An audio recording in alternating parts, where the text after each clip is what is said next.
Yosa, kembali lagi di Kakoi Anime. Ya, kali ini kita akan membahas surat undangan yang tak terduga.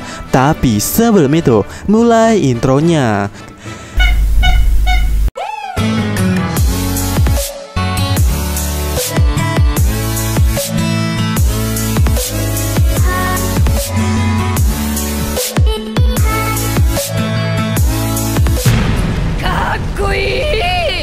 Di manga One Piece chapter 982, kita ditunjukkan sebuah surat dari Marco yang sebenarnya ingin ditunjukkan kepada Luffy soal keterlambatan Marco datang ke Wano yang melalui perantara Nekomamushi sebagai tukang kurirnya. Nah, menariknya surat ini dibuang begitu saja karena emang pada dasarnya surat ini tidak dibutuhkan lagi karena Marco datang tepat sebelum surat ini sampai di tangan Luffy, atau simpelnya Marco sudah datang. Tapi apakah akan terbuang begitu saja surat dari Marco ini? Ya, karena surat ini dibuang dalam keadaan utuh ke air yang berlawanan dengan arah tujuan mereka, atau posisi dilemparkannya itu dibuang ke arah belakang dan kapal mereka masih berdekatan dengan air terjun. Jadi, ada kemungkinan surat ini akan jatuh ke air terjun. Nah, sampai di sini mungkin beberapa kalian ada yang gak setuju dan berasumsi kertas ini akan tenggelam hanyut layaknya Luffy dan Big Mom yang akhirnya terdampar di suatu pulau di negeri Wano. Tapi yang perlu diingatkan di sini, baik Luffy dan Big Mom itu sampai tenggelam karena mereka berdua memiliki massa atau berat badan yang dimana jika dibandingkan dengan massa air itu, hal yang sangat wajar bagi mereka tenggelam karena mereka lebih berat daripada air itu. Nah, jadi bagaimana dengan kertas yang memiliki massa lebih ringan? Mungkin akan terjadi sesuatu dan itu berlawanan dengan yang terjadi sebelumnya, yaitu kertas ini akan jatuh ke air terjun.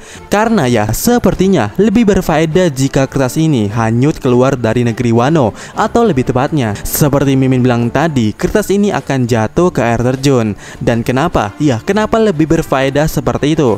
Ya, karena menurut Mimin pribadi, surat ini akan menjadi surat undangan untuk orang tertentu datang ke Wano. Karena pokok masalahnya di sini, pertama, surat ini dibuang dalam keadaan utuh. Kedua, surat ini terdapat TTD dari Marco atau ada embel-embel nama Marco di surat itu.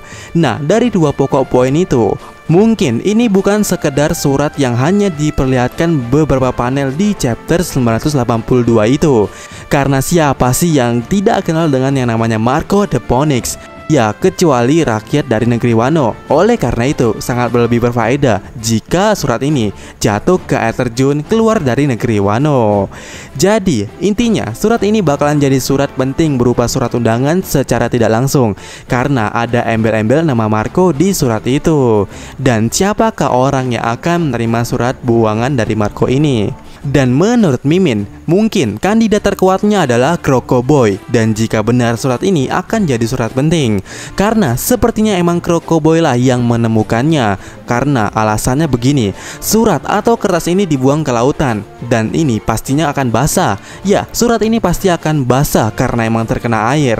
Dan ada satu orang yang sangat epik atau sangat cocok jika orang itu nantinya menemukan surat yang basah ini terapung di perairan lautan, dan orang itu adalah Crocoboy atau Crocodile. Ya, Crocodile dengan kemampuan buah iblisnya, dirinya akan mengisap air dari kertas itu sampai kering. Seperti saat dimana Crocodile mengisap habis cairan tubuh Luffy, yang dimana di saat itu ya, tubuh Luffy emang dipenuhi air, atau Luffy sedang memasuki mode Mizu no Luffy. Waktu di Alabasta dulu, di situ tubuh Luffy dihisap sampai kering sekering-keringnya, dan saat tubuh Luffy dijatuhkan dari udara, tubuh Luffy layaknya kertas yang ngok-ngek di udara. Mungkin itu adalah foreshadow atau semacamnya kalau Crocodile akan mengeringkan sebuah kertas yang basah lagi. Dan alasannya tidak hanya soal Luffy yang dikeringkan tadi, tapi ada alasan lain kenapa Crocodile akan mengeringkan sebuah kertas yang basah. Dan seperti biasa, ada sebuah cover yang melandasi pendapat ini, yaitu cover story Crocodile itu sendiri. Dan sebelum itu, sepertinya atau cuman perasaan Mimin ya, cover-cover story milik Crocodile sepertinya aneh semua. Ya, aneh semua. Tapi entah kenapa, dari anehnya itu sepertinya ada benang yang saling terhubung, di mana cover itu adalah cover story yang menceritakan kehidupan Crocoboy di dunia baru. Cover chapter 584. Di chapter ini kita mendapatkan cover story di mana sepertinya Crocodile dapat info terbaru dengan membaca sebuah koran. Tapi yang jadi aneh di sini sebenarnya hewan yang ada di belakang Crocodile dan Mr. One adalah kudanil. Kemudian di cover chapter 860, di chapter ini pula cover story Crocodile hadir kembali, di mana Crocodile berada di suatu tempat di mana kondisi lingkungan di situ atau di daerah itu sedang hujan sehujan-hujannya yang cukup deras juga sepertinya. Menariknya di sini Crocodile memberikan sebuah teduhan payung untuk seekor anjing. Ya, anjing banget. Terakhir, cover chapter 938. Ya, di cover ini hanya diperlihatkannya Crocodile, seseorang tengah berbaring menikmati hidupnya dengan santai di suatu permukaan tanah. Namun, Crocodile di sini sepertinya digangguin sekelompok burung-burung sampai Crocodile mengaktifkan buah iblisnya. Menariknya, Crocodile tidak melakukan perlawanan terhadap burung-burung ini, yang sepertinya sifat berperikehewanan Crocodile sudah main sejak awal, terutama sejak ia memberikan sebuah payung kepada anjing di cover chapter 860.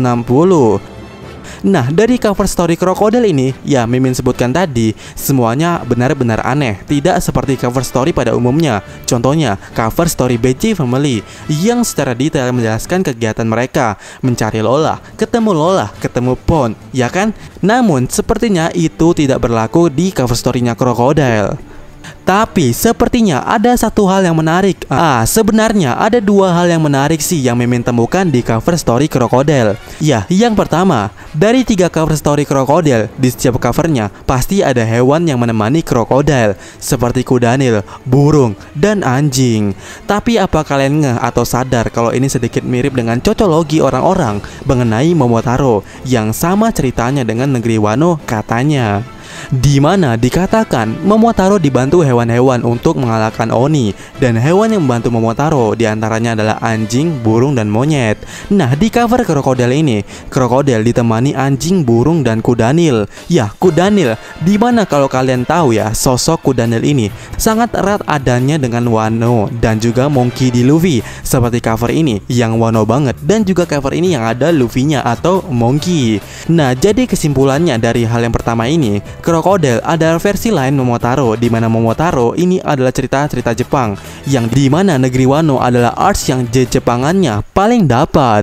Jadi mungkinlah Crocodile akan ke Wano, dan itu melalui surat dari Marco. Karena hal kedua yang Mimin temui di cover ini sepertinya sangat sinkron dengan dugaan Mimin mengenai surat dari Marco yang kita bahas tadi di awal. Nah, coba perhatikan dengan seksama. Di cover ini, Crocodile membaca koran atau sebuah kabar dan itu membuatnya tersenyum.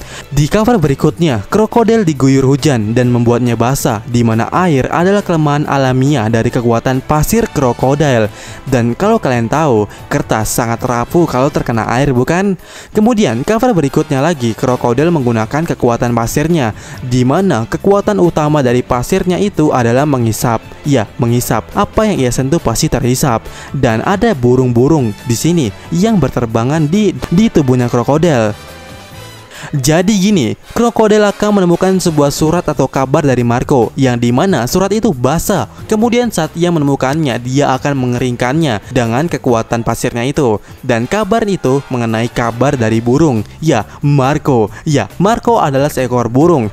Bahkan julukannya adalah The Phoenix. Ya, oleh karena itu, sekali lagi, Crocodile sangat mungkin menemukan surat yang merupakan kabar dari Marco. Jika benar, surat itu hanyut ke luar negeri Wano. Tapi, ada satu hal yang pasti. Mungkin ini adalah foreshadow atau semacamnya. Kenapa? Ya, kenapa Crocodile ditemani hewan-hewan di cover story-nya? Mungkin ini adalah pesan dari Oda Sensei agar kita melihat Crocodile itu sama dengan hewan-hewan lainnya. Karena ada cerita fiksi tentang Crocodile dan Monkey. Yang entah kenapa cerita ini kayaknya cocok banget dengan cerita yang ada di One Piece ini. Nah, Mimin jelaskan ceritanya sedikit. Dahulu kala di tepi sungai, dan singkat cerita, ada monyet memberikan buah kepada buaya, di mana si buaya ini sedang mencari ikan. Tapi di sungai itu tidak ada ikan satupun. Nah, karena sudah tidak ada jalan lagi, akhirnya si buaya ini diberikan buah oleh monyet. Dan si buaya ini sangat berterima kasih, dan mereka jadi berteman. Dan kemudian si buaya ini berjanji akan datang kembali Nah, dari cerita itu agak sinkron bukan? Dimana Luffy membebaskan Crocodile, dan di Marineford dulu Crocodile menunjukkan rasa terima kasihnya kepada Luffy, yang dimana di saat itu Crocodile melindungi Luffy dari serangan Akainu. Nah, pertanyaannya, apakah si buaya ini akan kembali lagi?